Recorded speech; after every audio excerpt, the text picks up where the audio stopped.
연중제 14주간 수요일에 보내드리는 오늘의 강론. 부산교구 성가정 성당 부주임 이재화 안토니오 신부의 강론을 들으시겠습니다. 오늘 복음은 마테오복음 10장 1절에서 7절까지의 말씀입니다.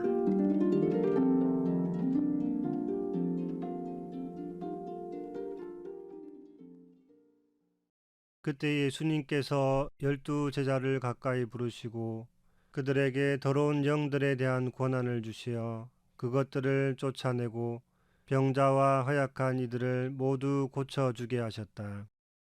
12사도의 이름은 이러하다. 베드로라고 하는 시몬을 비롯하여 그의 동생 안드레아, 제비데오의 아들 야고보와 그의 동생 요한, 필립보와 바르톨로메오, 토마스와 세리 마테오, 알페오의 아들 야고보와 타데오, 열혈당원 시몬, 그리고 예수님을 팔아넘긴 유다 이스카리옷이다. 예수님께서 이 12사람을 보내시며 이렇게 분부하셨다. 다른 민족들에게 가는 길로 가지 말고 사마리아인들의 고을에도 들어가지 마라. 이스라엘 집안의 길 잃은 양들에게 가라. 안녕하십니까. 부산 가톨릭 평화방송 애청자 여러분. 이번 한 주간 독서 말씀을 통해 호세아 예언자를 만나게 됩니다. 호세아 예언서를 잘 이해하기 위해 당시 시대적 분위기를 간략하게 말씀드리겠습니다.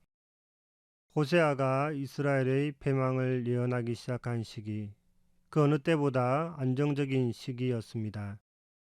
이스라엘에 오랫동안 평화가 지속되었고 경제적으로 번영을 누리고 있었습니다. 그러나 이러한 평화와 경제적인 번영은 이스라엘에게 좋지 못한 결과를 가져다 주었습니다. 이스라엘은 자신들에게 주어진 평화와 번영에 대해 하느님께 감사하기보다는 교만에 빠지게 되고 우상 숭배의 죄를 짓게 됩니다. 하느님께 감사하는 마음을 잃어버린 이스라엘에게 평화와 경제적 번영은 축복이 아니라 부패의 싹이 되었던 것입니다. 결국 이런 사회적인 분위기로 인해 약자들은 강자에게 억압과 착취를 당하게 되고 사회는 빈익빈 부익부 현상이 날로 더 심해지게 됩니다.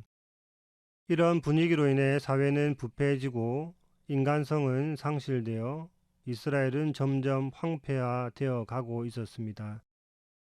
이때 호세아 예언자가 등장하여 죄를 회개하고 하느님께 돌아올 것을 촉구합니다.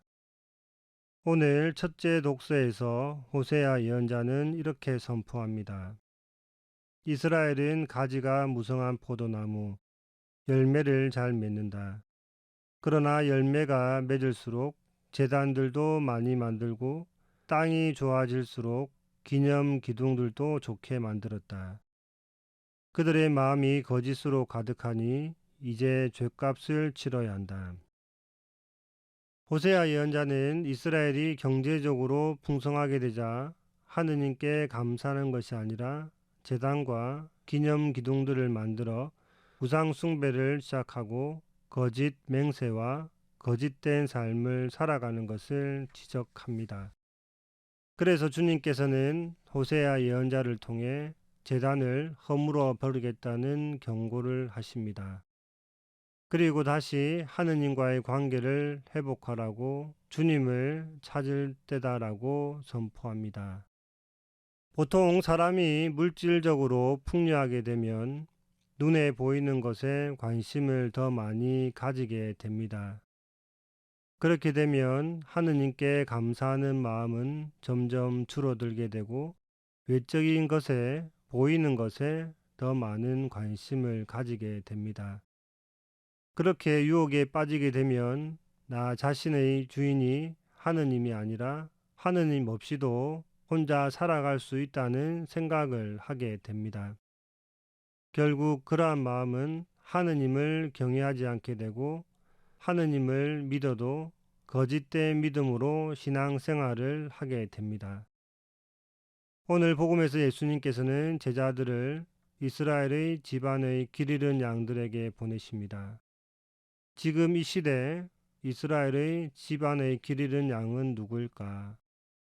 아마도 물질에 마음을 두고 살아가는 신앙인, 하느님께 감사드리지 못하고 있는 사람들, 코로나 이후 하느님을 멀리하고 지내고 있는 신앙인일 수 있습니다. 아니면 길 잃은 양은 다른 사람이 아니라 바로 나 자신일 수 있습니다. 부산 가톨릭 평화방송 애청자 여러분, 길 잃은 양들을 위해 다양한 방법으로 회복할 수 있도록, 길을 찾을 수 있도록, 회개할 수 있도록 이끌어 주시는 주님께 감사드려야 할 것입니다. 그리고 오늘 하루 물질이 아니라 마음으로 주님을 찾는 하루 보내시길 빕니다. 아멘.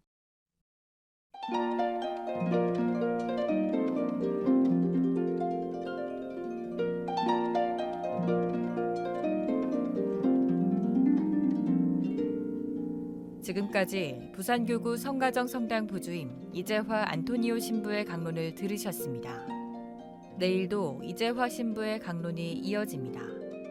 오늘의 강론은 공인회계사 임만석 바오로 형제님과 함께합니다.